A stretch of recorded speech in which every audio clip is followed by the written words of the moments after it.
Another OAI book review. I'm Max Wardell from the Overhead Athletic Institute. Another great book, Movement, Functional Movement Systems, Gray Cook. Very smart individual, came up with FMS, the SFMA, various movement screens. And if you haven't listened to any of his speeches, there's some great ones on YouTube.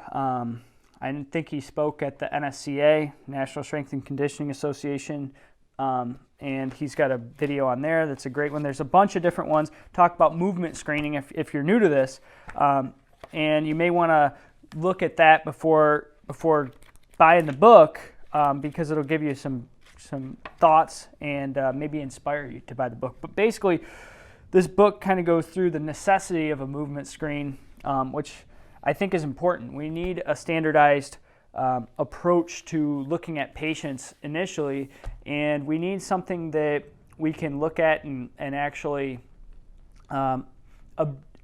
create an objective view of each individual athlete or patient. And I think Gray does that well here. He also talks about how you can break out into further assessments. So this is a great book. It's one of the movement screen options you have out there. I recently took a 3D Maps course from the Gray Institute. I was lucky enough to have that opportunity provided to me by Doug Gray. That's a phenomenal movement screen as well. Unfortunately, they don't have a book yet. I'm guessing they're probably in creation of it. They have video courses as well. So, I'm going to talk about that in a future video, and I want to talk about its practical application as well.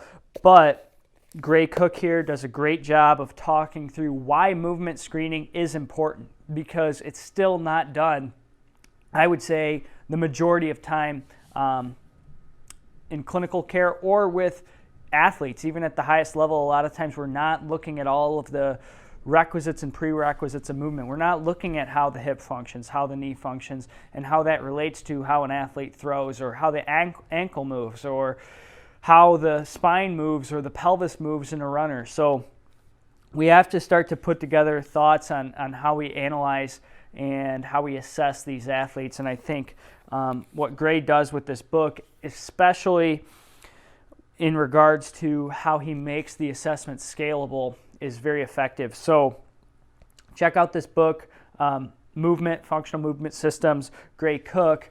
And one more note, which is, we talk a lot about working with athletes.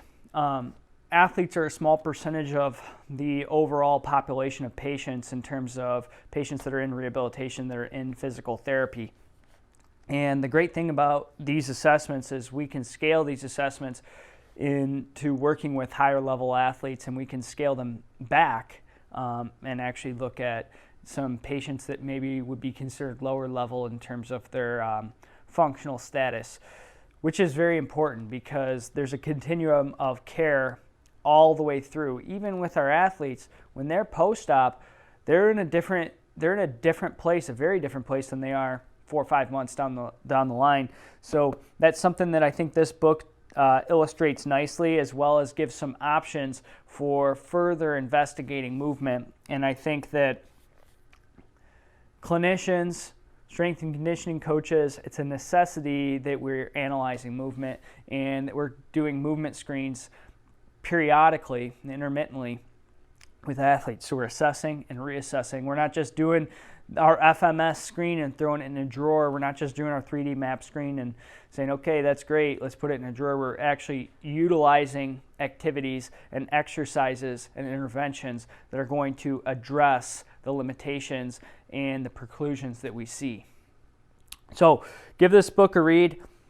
The more information and the more methodology you can gain on movement screening, the better off you're going to be, because we've noticed with our athletes, a lot of times we'll have them go through a movement screen and we've already accomplished a quarter of the work in terms of the analysis that we need to do in terms of their throw. And the worst thing that can occur is somebody gets a biomechanical analysis of their throwing motion and is never assessed with a physical examination or movement screen prior to that. So there's no why behind what we see with our biomechanical analysis. And what we found is if we take them through a movement screen, we're going to identify 25, 30, maybe even 50% of the deficiencies that may present themselves, or the biomechanical flaws that may present themselves in their throw.